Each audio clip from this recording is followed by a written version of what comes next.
படிக்கிறேன்னு சொல்லி என்னை ஏமாத்திக்கிட்ட தெரியுற. நீ மண் குதிரைனா நான் மந்திரம் போட்டு உன்னை ஓட வைப்பேன்டி. சண்டி கழுத, உன்னை எப்படி வேலை வாங்குறேன்னு பார்த்தல.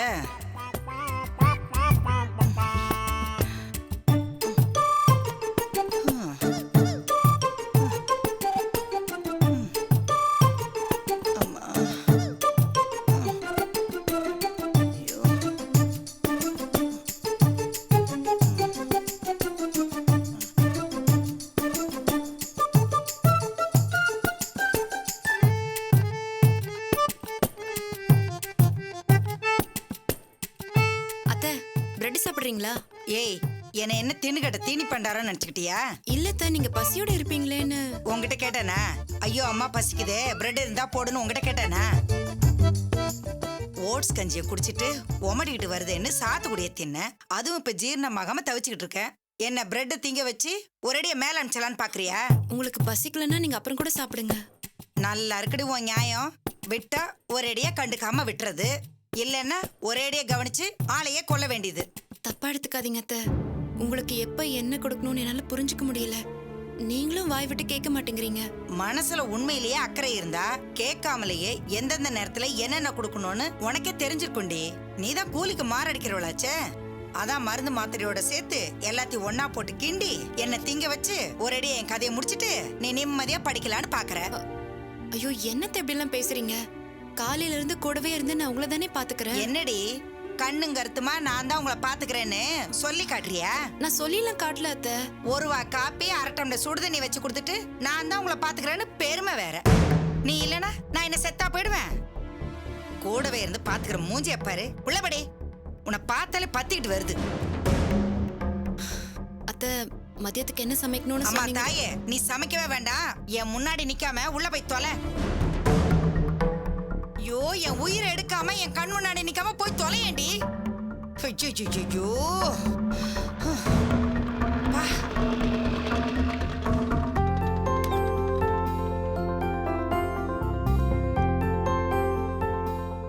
இங்க இருக்கிற தலைவலி போதாதுன்னு இவ தலைவலி வேறையா?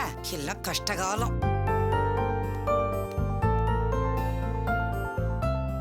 வாங்கக்கா.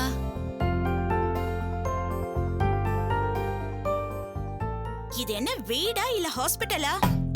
ஊட்டிக்கு போன கேஆர் விஜயா மாதிரி சால்வையை போட்டுக்கிட்டு ஒரு அம்மா, அதுக்கு பக்கத்துல பிளாஸ்க், மருந்து, மாத்திரை, பிரெட், பழம். விட்டா பச்சை கலர் ஸ்கிரீன் போட்டு பெட் போட்டு குளுக்கோஸ் ஏத்துவ போல இருக்கு. ஏண்டி கிண்டலா உனக்கு? நீ பாட்டுக்கு வந்தியா அவளை பாத்தியான்னு போயிட்டே இரு. தேவையில்லாம என்ன வம்புக்கு இழுத்து வாங்கி கட்டிக்காத. இப்ப எதுக்கு அனாவசியமா டென்ஷன் ஆகுறீங்க? வயசான காலத்துல இப்படி எல்லாம் ஓவர் எமோஷன் ஆக கூடாது. கோவப்பட்டா அல்சர் வந்துரும். அவ்வளவையே பிபி அதிகமாயி ஹார்ட் அட்டாக் வந்து உயிருக்கே கூட ஆபத்தா முடிஞ்சிடலாம். குளிர்ச்சியா ஏதாவது பழத்தை சாப்பிட்டுட்டு சைலண்டா இருங்க, கோவப்படாதீங்க, சரிங்களா? வா, உன் கூட கொஞ்சம் பேசணும். உன் அத்தை கொஞ்ச நாள் அடங்கித்தானே இருந்தாங்க, திரும்பவும் என்னாச்சு? அவங்களுக்கு நிஜமாவே முடியலையா இல்ல டிராமா பண்றாங்களா? இல்லக்கா, அத்தை நிஜமாவே முடியாம தான் இருக்காங்க. ஓஹோ. ஆமாக்கா, அவங்கள நான் தான் டாக்டர் கிட்ட கூட்டிட்டு போனேன். டாக்டர் என்ன சொன்னாரு? அத்தைக்கு வயசானதுனால ரத்தத்துல கொழுப்பு அதிகமாயிடுச்சாம். அதுக்கு எதுக்கு டாக்டர் கிட்ட கூட்டிட்டு போனேன்? என்கிட்ட கேட்டிருந்தா நானே சொல்லிருப்பேன்ல. வயசான காலத்துல உங்க அத்தை உடம்பெல்லாம் கொழுப்பு எடுத்து போய் தான் தெரியுறாங்க. என்ன இருந்தாலும் அத்தை எங்களை நம்பி தானே வந்திருக்காங்க. அவங்கள நாங்க தானே பாத்துக்கணும். இப்ப மட்டும் என்ன நீங்க தானே பாத்துக்கிறீங்க? இல்லக்கா, நானும் அவரும் ஆளுக்கு ஒரு வேலையா போயிடுறோம். வீட்டுல தனியா இருக்காங்க. எங்க அவசரத்துல அத்தையை சரியா கவனிக்காம விட்டுட்டோமோன்னு ரொம்ப கில்ட்டியா இருக்குக்கா. இங்க பாரு, நீ நினைக்கிற மாதிரி வயசானவங்கள கூடவே இருந்து பாத்துக்கிறதெல்லாம் ஆகாத காரியம். அதுவும் இல்லாம இந்த மாதிரி ஆளுங்களை எல்லாம் யாராலையும் பாத்துக்கவும் முடியாது. நல்லவங்களோ கெட்டவங்களோ முடியலங்கிறப்போ நாம தானேக்கா பாத்தாகணும். அட நீ வேற, இந்த அம்மாவை மட்டும் நல்ல மனசோட நல்ல புத்தியோட இருக்க சொல்லு. அவங்களுக்கு ஒண்ணுமே வராது. வந்தாலும் அவங்கள பாத்துக்கணும்னு நமக்கு தோணும். இந்த அம்மா தான் எல்லாத்துலயுமே வில்லங்கமா இருக்காங்களே. நீங்க இப்படி சொல்றீங்க, ஆனா டாக்டர் இதே உங்க அம்மாவா இருந்திருந்தா பாத்திருக்க மாட்டியான்னு கேக்குறாங்க. கேக்கும் போதே சங்கடமா இருக்கு. பதில் சொல்லவே முடியலக்கா. இந்த கேள்விய ரொம்ப நாளா ஒரு கும்பல் கேட்டுக்கிட்டு தான் இருக்கு. நான் தெரியாம தான் கேக்குறேன். மருமக மட்டும்தான் அவ மாமியார அம்மாவா நினைக்கணுமா?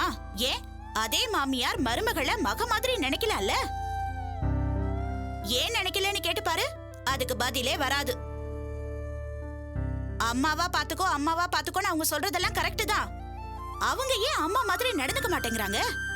மாமியாருங்கிற திமிர காட்டுறாங்கல்ல. அத்தையும் அம்மாவோ வயசானவங்கள நல்லபடியா பாத்துக்கிறது தானேக்கா நியாயம். நம்ம கடமையை நம்ம பண்ணிடுவோமே. சபாஷ், உன்னெல்லாம் திருத்தவே முடியாது, நீ திருந்தவும் மாட்ட. ஒன்னே ஒண்ணு மட்டும் சொல்றேன், உன் அத்தை உன்னை படிக்க விடாம பண்றதுக்கு ஏதோ பிளான் பண்ணிட்டு இருக்காங்க. அது புரியாம போய் சேவகம் பண்றேன்னு உன் படிப்பை நீயே கெடுத்துக்காத. சேச்சே, நான் யாருக்காகவும் படிப்பை விட்டு தர மாட்டேன்க்கா. ரொம்ப சந்தோஷம். நீங்க இருங்க, நான் காஃபி போட்டு தரேன். அதெல்லாம் ஒண்ணு வேணாம், ஒரு முக்கியமான விஷயம் பேசிட்டு போலான்னு வந்தேன். தமிழ் எப்போ வருவாரு? வர கொஞ்சம் லேட் ஆகும். என்ன விஷயம் சொல்லுங்க. நானும் உன் மாமாவுமா சேர்ந்து இப்ப சின்னதா ஒரு ரியல் எஸ்டேட் பிசினஸ் ஆரம்பிச்சிருக்கோம். தெரிஞ்சவங்க மூலமா ஒரு அருமையான இடம் விலைக்கு வந்திருக்கு. ஒரு கிரவுண்டுக்கு கொஞ்சம் கம்மியா தான் இருக்கும். வாங்கி போட்டா அழகா வீடு கட்டி செட்டில் ஆயிடலாம். வருமானம் வந்துகிட்டு இருக்கும் போதே இடத்தை வாங்கி போடுறதுதான் நல்லது. அவர்கிட்ட பேசி இந்த இடத்தை வாங்கி போட சொல்லு. இல்லக்கா, இப்ப அவர்கிட்ட இதெல்லாம் பேச முடியாது. ஏன் முடியாது? ஆபீஸ்ல சுச்சின்னு ஒரு பொண்ணு வேலை பார்த்துட்டு இருக்கா. அவ மூலமா ஏற்கனவே வீடு கட்ட லேண்ட் பார்த்துட்டு இருக்காங்க. எங்களுக்கும் தீபாவுக்கும் ஒரே இடத்துல பக்கத்து பக்கத்துல வீடு கட்டி செட்டில் ஆகணும்னு ப்ரொபோசல் வச்சிருக்காங்க. ஒரே இடத்துல வீடு கட்டுறீங்களா? இந்த பைத்தியக்கார ஐடியாவை அவருக்கு எவடி கொடுத்தா? நான் இல்லக்கா, சுச்சி தான். சுச்சியா? நீங்க வீடு கட்டுங்க, கட்டாம போங்க. அத பத்தி அவ எதுக்கு பேசுறா? நீயும் தீபாவும் ஒத்துமையா இருக்கிறது அவளுக்கு பிடிக்கலையாமா? உன்னையும் அவளையும் நிரந்தரமாவே பிரிச்சிடலான்னு முடிவு பண்ணிட்டாளா? என்னக்கா இப்படி சொல்றீங்க? பக்கத்து பக்கத்துல வீடு இருந்தா நல்லதானே, சந்தோஷமா இருக்கலாம்ல. நடைமுறையில எது சாத்தியமோ அதை மட்டும் பேசு. பக்கத்து பக்கத்துல வீடு கட்டினா சண்டை தான் வரும், சந்தோஷம் வராது. 2 பேரும் தள்ளி தள்ளி இருக்கிறதுனாலதான் இத்தனை நாளா ஃப்ரெண்ட்ஸா இருக்கீங்க. ஒன்னா ஒரே இடத்துல இருந்தா யாரு பெரியவங்கன்னு போட்டி வரும். தமிழும் பிரபாகரும் ஒரே பிசினஸ் வேற பண்ணிட்டு இருக்காங்க. உப்பு புளி வாங்கினா கூட அவன் அவ்வளவு வாங்கினா இவன் இவ்வளவு வாங்கினான்னு ஒருத்தரை பார்த்து ஒருத்தர் வயிறு எறிகிற மாதிரி ஆயிடும். ஒரு கட்டத்துக்கு மேல ஒருத்தர் மிஞ்சணுங்கிற போட்டி பொறாமையில நிரந்தரமா பிரிய வேண்டி வரும். இதெல்லாம் உனக்கு தேவையா துளசி? ஐயோ, என்னால அப்படி நினைச்சு கூட பார்க்க முடியாதுக்கா. அதனாலதான் சொல்றேன், நீங்க எப்பவும் ஃப்ரெண்ட்ஸாவே இருக்கணும்னா விலகி இருக்கிறது தான் நல்லது. ஒன்னா இருக்கணும்னு ஆசைப்பட்டு ஒரேடியா பிரிஞ்சிடாதீங்க. அதுவும் இல்லாம இப்ப நாங்க பாத்துருக்கிறது நிஜமாவே அருமையான இடம். அவங்க கஷ்டத்துக்கு விக்கிறாங்க, குறைஞ்ச விலையில வாங்கி போடலாம். தமிழ் வந்தா அவர்கிட்ட நான் சொன்னேன்னு சொல்லு. சரிக்கா, நான் சொல்றேன். ஒரே இடத்துல வீடு கட்டி சந்தோஷமா இருக்கலாங்கிறதெல்லாம் கேக்குறதுக்கு வேணா நல்லா இருக்கலாம், ஆனா நடைமுறைக்கு அதெல்லாம் ஒத்து வராது. தீபா அவளுக்கு பிடிச்ச இடமா பார்த்து வேற எங்கேயாவது வாங்கிக்கிட்டோம். உங்களுக்கு நான் சொன்ன இடத்த வாங்கி போடுங்க, சரியா? சரிங்கக்கா, அவர் வந்ததும் நான் பேசுறேன். இது நல்ல இடம் துளசி, விட்டா திரும்ப கிடைக்காது. அவர்கிட்ட பேசி என்னைக்கு போய் பார்க்கலான்னு கேட்டு சொல்லு. போய் பார்த்து ரேட்டை பேசி முடிச்சிடலாம். சரிங்கக்கா, நான் அவர்கிட்ட பேசிட்டு சொல்றேன். அவர் கடையில தனியா இருப்பாரு, நான் கிளம்புறேன். சரி.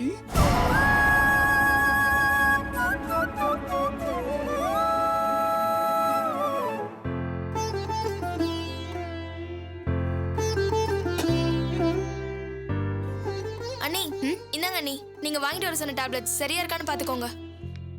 ஏம்மா கல்யாணி, என்ன மாத்திரை இது? யாருக்கு உடம்பு சரியில்லை? சின்னவளுக்கு தான் மாமா. நேத்து ராத்திரியில இருந்து தலைவலின்னு சொல்றா. தைலம் தடவையும் கேட்கல, அதான் மாத்திரை வாங்கிட்டு வர சொன்னேன். ஏம்மா, உடம்புக்கு முடியலன்னா டாக்டர் கிட்ட கூட்டிட்டு போகணுமா? இப்படி நாமளா மாத்திரை வாங்கி கொடுக்கறது உடம்புக்கு சரியா இருக்காதும்மா. இல்ல மாமா, சாதாரண தலைவலி தான். இத போட்டுக்கிட்டா கொஞ்ச நேரத்துக்குள்ள சரியாயிடும். சரி, அம்மா போன துக்கத்தையே நினைச்சு அதனால அவளுக்கு தலைவலி வந்திருக்கலாம். அது மட்டும் இல்லாம இது புது இடம் இல்லையா, சரியா தூங்கி இருக்க மாட்டா.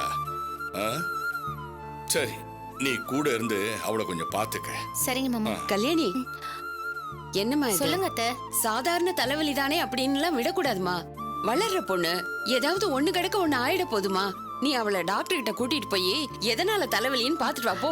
இல்ல அத்தை, அவ சரியா தூங்காதனாலதான் தலைவலின்னு நினைக்கிறேன். மாத்திரை சாப்பிட்டா சரியாயிடும். சொன்னா கேளுமா. இங்க வந்து இப்படி ஆயிடுச்சேன்னு எனக்கு வேற சங்கடமா இருக்கு. பாவம், அதுங்களே தாயில்லாத பொண்ணுங்க.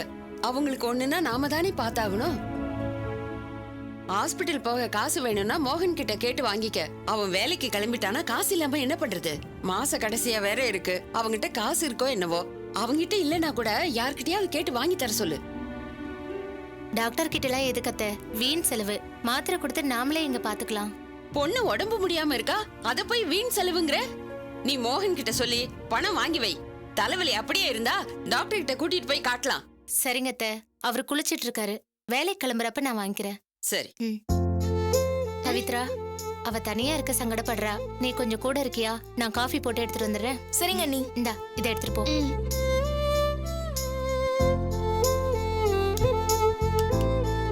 கல்யாணி, ஆ கல்யாணி, டிஃபன் ரெடியா? சீக்கிரம் எடுத்துட்டு வாமா, டைம் ஆச்சு. ஹால்ல எடுத்து வச்சிருக்கேன், நீ போய் சாப்பிடு. நீ என்ன பண்ணிட்டு இருக்க? டிஃபன் எடுத்து வைனா வந்து வையேன். சின்னவ உடம்புக்கு முடியாம இருக்கா, அவளுக்கு மாத்திரை கொடுக்கணும். டிஃபன் தான் எடுத்து வச்சிருக்கல, நீ போய் சாப்பிடு. ம் சரி, நீ தங்கச்சி கவனி, நான் போய் சாப்பிட்டுக்கிறேன்.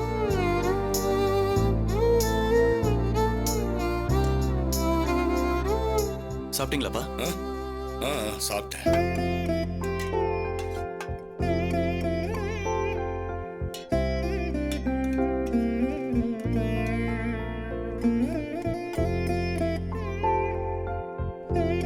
எந்திரி, இங்க பாரு, எந்திரி.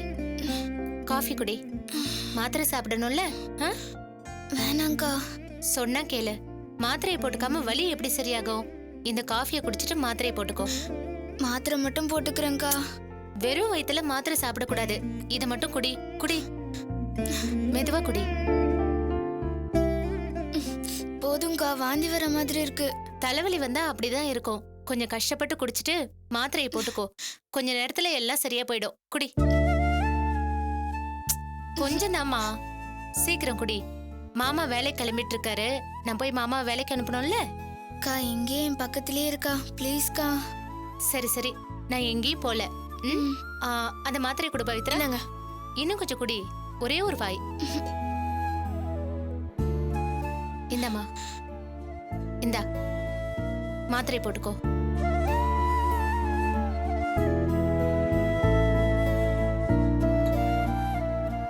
கொஞ்ச நேரம் தூங்கு, வலி நின்னுடும். சரியா? அக்கா இங்கே இருக்கா. நான் இங்கதான் இருக்கேன், நீ தூங்கு. ம்? ம்.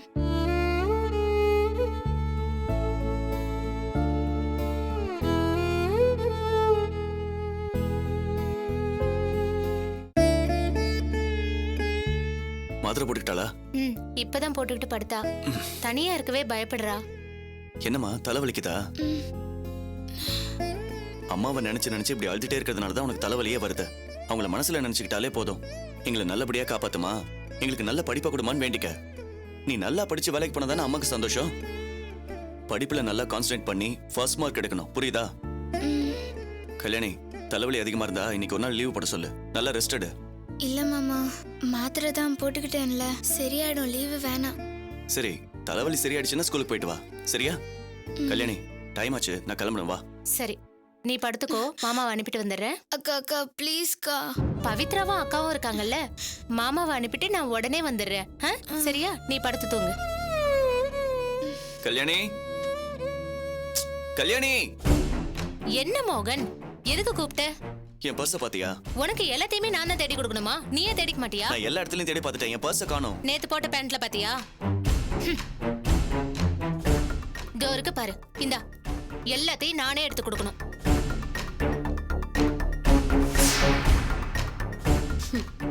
புருஷனை பாத்துக்கவே இவளுக்கு கஷ்டமா இருக்கு பாவம். இது இவனுக்கு தேவைதான். கல்யாணி, கல்யாணி,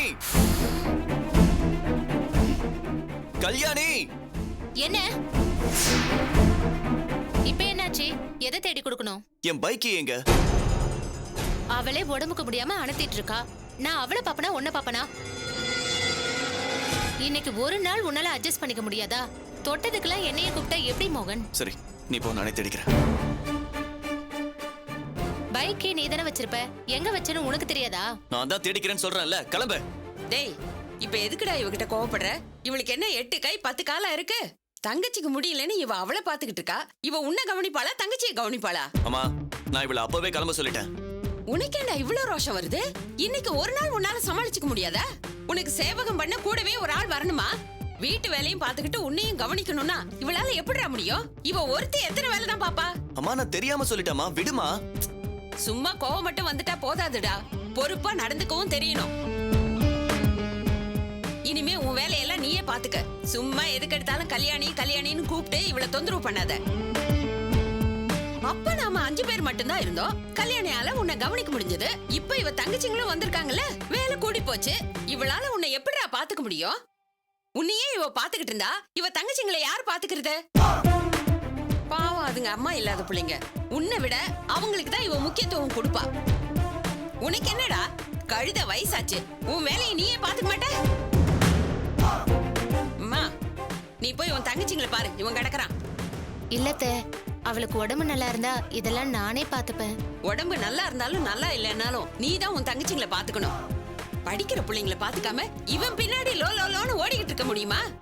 இவன் கோவப்பட்டாலும் பரவாயில்ல, நீ போய் அவளை கவனி. வீட்டு சூழ்நிலை புரிஞ்சுக்காம சாவியை கொடு, பர்ஸை எடுன்னு சொல்லிக்கிட்டு நீ வாமா. இல்லத்த, சாவி அவன் தேடிப்பான், நீ வா வா. அத்தை, வாமா போ, நீ போய் தங்கச்சி பாரு போ.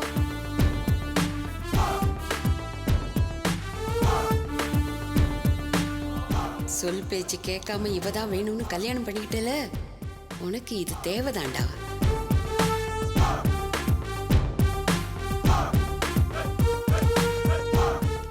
டேய் என்னடா தேடிட்டு இருக்க? என் பைக்கையே காணுமா? பைக்கி இது பார், போன் பின்னாடி வச்சுக்கிட்டு எங்கெல்லாம் தேடிக்கிட்டு இருக்கேன்டா. கல்யாணம்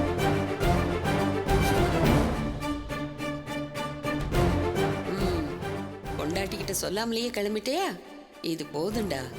அவன் மேல இருக்கிற கோவத்தை கிளறி விட்டு பெருசாக்கிட மாட்டேன்.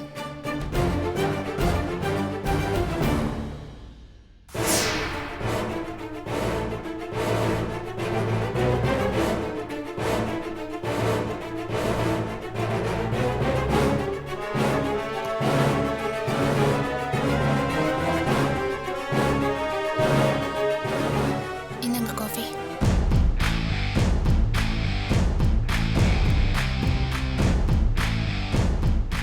நைட்டு ஏங்க அப்படி பேசுனீங்க? நைட்டு ஃபுல்லா எனக்கு தூக்கமே இல்லை தெரியுமா? நானும் தாண்டி தூங்கல. நிஜமாவே எனக்கு உங்க மேல எந்த சந்தேகமும் இல்லைங்க. ஆனா உன் மேல எனக்கு சந்தேகமா இருக்குடி. நான் சுச்சியை பத்தி அப்படி பேசியிருக்க கூடாதுங்க. நீங்க அதனால தான் ஹர்ட் ஆயிட்டீங்கன்னு நினைக்கிறேன். இனிமே நான் உங்களை பத்தி தப்பாவே பேச மாட்டேன், ப்ராமிஸ். ஏங்க எதுவுமே பேச மாட்டேங்கிறீங்க? நான் தான் பேசினது தப்புன்னு நைட்டே சாரி கேட்டேன்ல, இன்னும் ஏன் கோவமா இருக்கீங்க? நான் கோவமா இருக்கேன்னு சொன்னேனா? நல்லா தூங்கி எழுந்துச்சு ரிலாக்ஸா உட்காந்துருக்கேன். ஃபீல் பண்ணாத. காலேஜ் இருக்குல்ல? இருக்குங்க. குளிச்சு ரெடியாக சீக்கிரம் கிளம்பு.